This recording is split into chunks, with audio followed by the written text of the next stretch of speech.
Bet Madara spītīgi turējās pie ratiem un kumburēja pati. Vecmāmiņa ir gara. Man bija jāizstiep roka, cik vien var uz augšu. Mazliet tirpa plecs. Mēs pagājām garām mašīnai, pie kuras kapat noliekušies un atbalstījuši rokas pret auto stāvēja 3 vīrieši. Vecmāma viņus pasveicināja. Viņi nevērīgi, pat neapgriežoties, atbildēja, ka turpināja blenst uz mašīnu. Es pamanīju, ka uz kapota ir uzlikts šaha galdiņš, taču uz tā nebija nevienas figūras, tikai karalis un dāma. Atceros, ka pabrīnījos. Lūdzu, var redzēt puši šādu laukumu. Un laikam jau kāpēc, ka bijām pagājušas garām,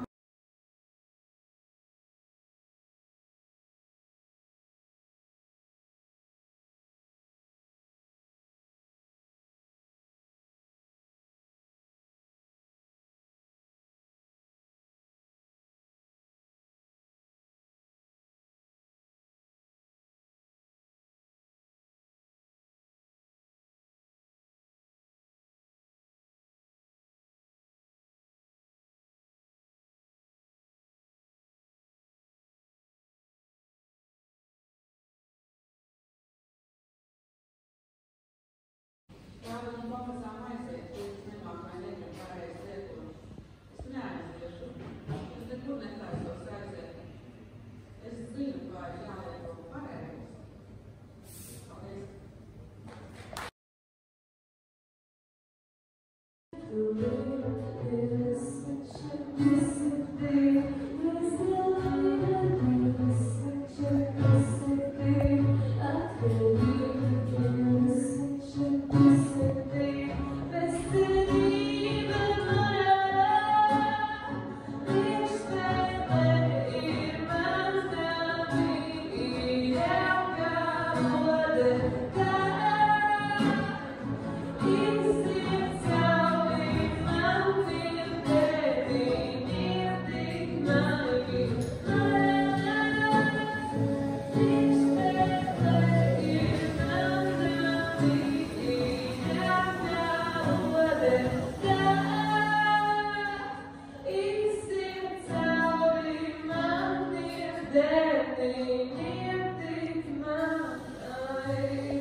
Tur pa kreisi no kamīna atradās niša, laikam pārdomāta teātra loža, un aiz tās gaita turpinājums.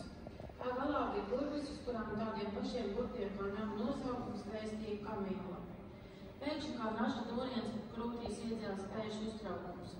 Tā es nebiju jutusies, nekad nolēmu vienu patu palikt viesnīcā, nekad satiku rētu, piekrītu skūpstīties, pārtiekties, doties uz bāru, nedzērīt, kad apsēdāmies pie Vilkinsona kungu galdiņa. Viss notiekošais līdz šim bija šķīts kā izmēģinājums, gluži kā mācīties jautras tirgot turekli. Panago īsta viesnīca, ka brauciens naktī bija mans tureklis. Kad iekrampējies tajā ar abām rokām, ir vieta sāk kustēties kopā ar zirgu un iepazītā gaitu. Bet, kad iedod tikai pavadam, ir jaunāk valdīt zirgu, sajustu un saplūst vienā. Pārvaldīt vilni noteikti bija vēl grūtāk, jo vilnis varēja nogalināt. Gluži kā vēlas, tajā brīdī, kad parādījās spūkainie kuģais, logu un remontu rūpnīcas skurstenis, tureklis pazuda. Arī laiks manos pirkstos un lietas, kuras bija sākušas notikt.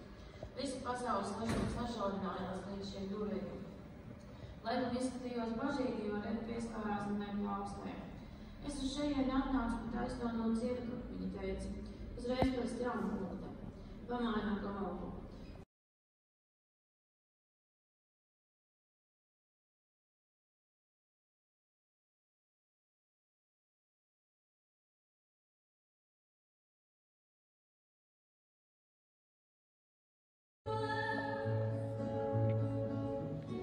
Stay